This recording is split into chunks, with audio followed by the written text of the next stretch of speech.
All right, let's dive in. Today, we're opening up the Digital Detectives Toolkit to explore one of the most legendary tools in all of cybersecurity, Nmap. And to do that, we have to start with a pretty big question. You know, every single device connected to a network, whether it's your Wi-Fi at home or a huge corporate server farm, it has a story. It's got open doors, closed doors, maybe some hidden pathways.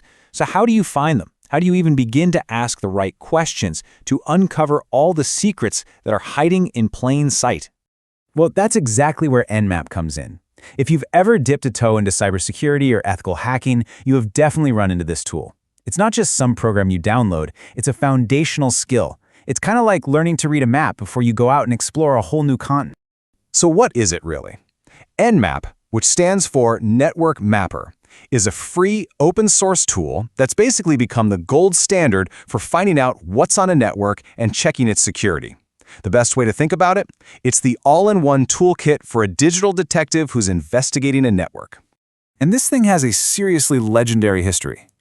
Way back in 1997, a developer named Lyon, you probably know him by his handle Fyodor, he released Nmap in this iconic hacker zine called Ncrack. It started out pretty simple, just a tool for checking which ports were open on a machine.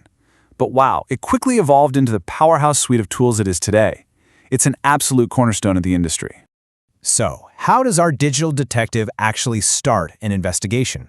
Well, the first step is super simple, but it's absolutely crucial. Find out who's even on the network to begin with, right? You can't interrogate a suspect who isn't even there. Before Nmap gets into any of the really complex stuff, it does something called host discovery. It basically sends out a quick ping to all the possible addresses it's looking at. You can think of it like shouting, "Is anyone home?" in a massive apartment building.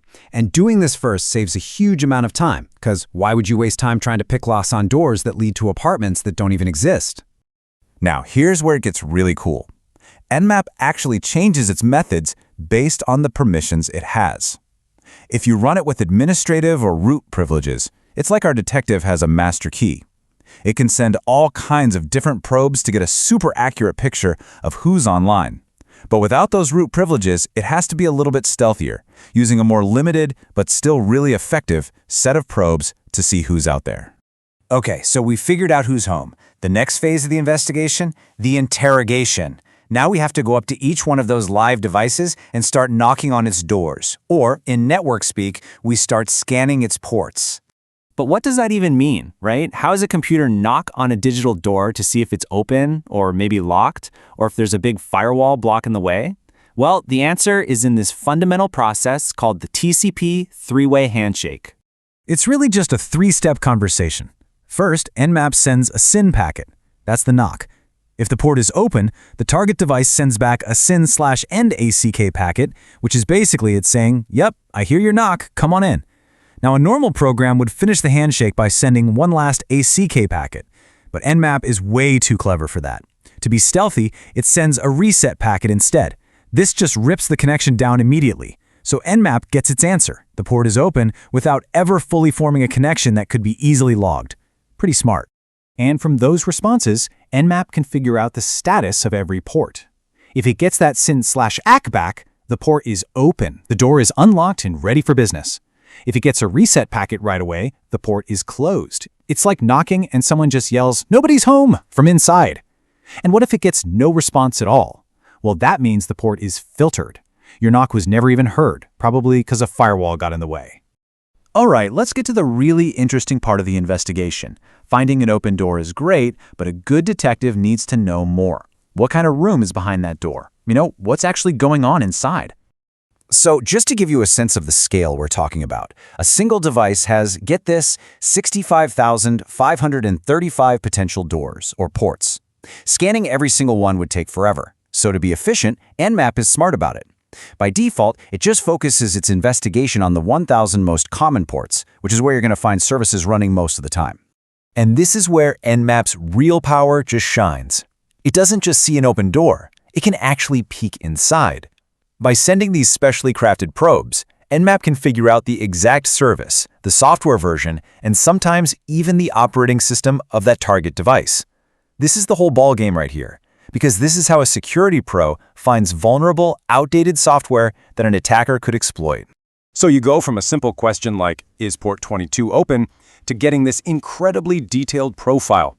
We now know it's running OpenSSH, specifically version 8.9p1, on an Ubuntu Linux system. For a cybersecurity professional, this level of detail is an absolute gold mine. It tells them exactly where they might be vulnerable. Okay, and this is a huge but. With all of this power comes a ton of responsibility. Just like any good detective's tool, Nmap can be used for good, or it can be used for not so good. And that brings us to maybe the most important part of this whole explainer, the ethical code you have to follow. Let's be perfectly clear about this. Using Nmap on a network that you do not own without explicit written permission is illegal. It can get you into very serious trouble. As so many security researchers have warned, you could face consequences from your internet provider, from law enforcement, or even government agencies. This is not a toy. So, these are the absolute non-negotiable rules of engagement. First, you always get permission. Period. Second, know your target. A really aggressive scan on a fragile critical system could actually cause it to crash. And finally, stay legal. Never, ever scan government or law enforcement networks. The digital world is definitely not the Wild West. At the end of the day, Nmap is a classic dual-use tool. In the hands of a defender, a blue teamer, it's an incredible auditing tool for finding and fixing weaknesses. But in the hands of an attacker, a red teamer or just a bad guy, it's a weapon for reconnaissance. Understanding how this thing works is absolutely vital for anyone in cybersecurity today. So we've seen how the digital detective finds its targets, how it interrogates them, and how it builds a super detailed profile, all while following a strict ethical code. The real question now is, with this new understanding of just how easily networks can be mapped and explored, how will you look at the complex, interconnected, and sometimes pretty fragile digital world that's all around us every single day?